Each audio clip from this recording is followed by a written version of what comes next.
حضرت ابو سعید خدری رضی اللہ تعالیٰ عنہ سے مروی ہے، حضور صلی اللہ علیہ وسلم نے قل هو اللہ احد پڑھنے کے متعلق فرمایا، اس ذات کی قسم جس کے قبضہ قدرت میں میری جان ہے، یہ سورہ اخلاص 1/3 قرآن کے برابر ہے۔ اور ایک روایت میں ہے حضور صلی اللہ علیہ وسلم نے اپنے صحابہ کرام سے فرمایا، کیا تم میں سے کوئی شخص یہ بھی نہیں کر سکتا کہ ایک رات میں 1/3 قرآن پڑھے؟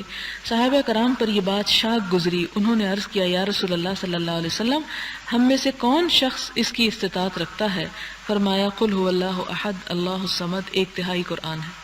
اس کا یہ مطلب نہیں کہ 3 دفعہ یہ پڑھ لیں تو ہم کہیں کہ پورا قرآن ہو گیا ہے۔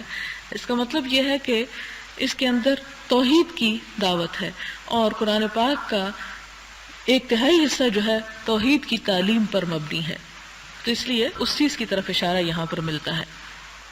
حضرت ابو سعید خدری رضی اللہ تعالی عنہ سے مروی ہے کہ ایک شخص نے کسی شخص کو قل هو اللہ احد پڑھتے سنا، وہ شخص اس صورت کو بار بار دہرا رہا تھا۔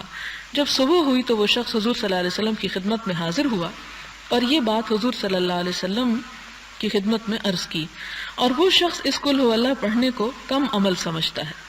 تو حضور صلی اللہ علیہ وسلم نے فرمایا کہ اس ذات کی قسم جس کے قبضے میں میری جان ہے، بے شک یہ صورت 1/3 قرآن کے برابر ہے، یعنی اس کے پڑھنے کو حقیر مت سمجھو، اسے بار بار بھی پڑھا جا سکتا ہے، یعنی بطور ذکر بھی پڑھا جا سکتا ہے۔